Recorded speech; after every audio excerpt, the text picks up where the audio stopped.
Hello. The book I will be reading is called The Hike by T. Albert.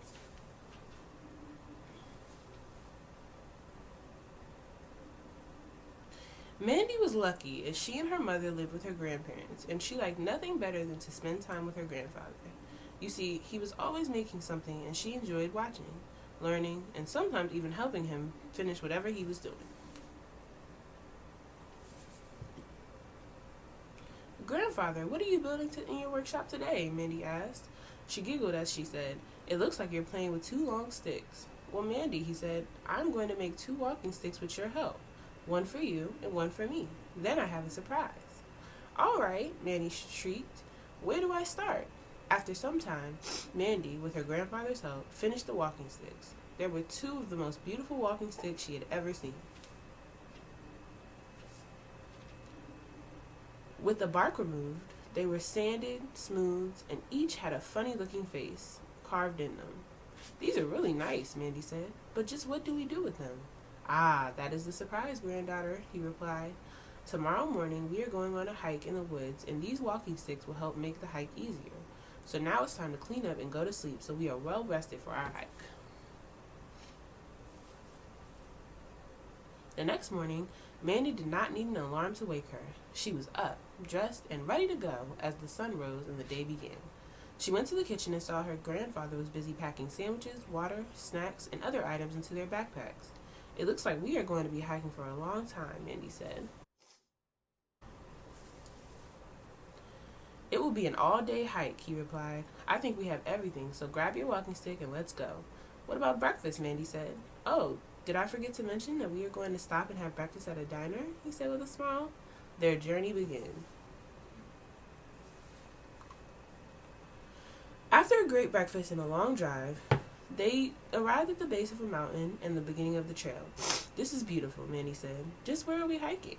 To the very top of the mountain where we will have lunch, rest, maybe take a swim, and then hike back down, he replied. Swim, Mandy said excitedly. Is there a lake on the top of the mountain? Yes, her grandfather replied. There is a pond surrounded by big flat rocks. It was carved from the mountain during the last ice age and is filled with clear, cold water. Wow, was all Mandy could say. As they hiked up the mountain, Mandy asked many, many questions. What kind of tree is that? How high are we? Are there bears around here? Are there any other people up here? What do we do if we get lost? Are there snakes? And of course, are we there yet?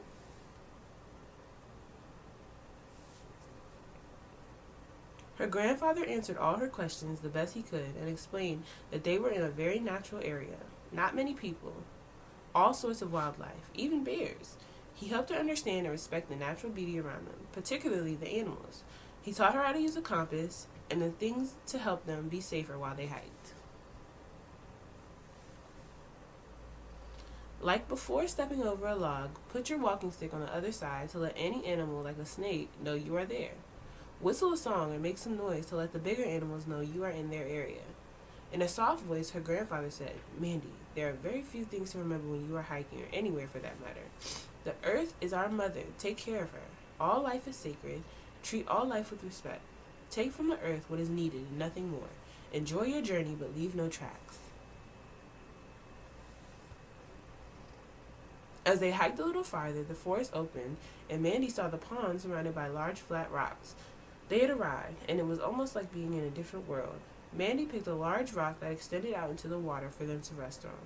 It had been warmed by the sun and was the perfect place for lunch.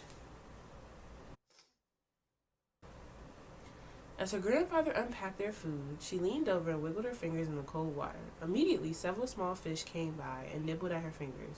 She shrieked in surprise, and then realizing the fish were just curious, placed her hand back into the water and watched as the fish darted around her fingers. She laughed and played with the fish until she heard her grandfather say, time for lunch. After lunch and a resting period, they took a swim. The water was deep, and Mandy couldn't reach the bottom no matter how hard she tried. She giggled each time a curious fish nibbled at her body and watched a deer come down to have a drink. It was a wonderful day, and she was saddened when she heard her grandfather say, Mandy, it's time to dry off and begin the hike down to the car. After making sure that everything was just like it was when they arrived, they began their hike down the mountain.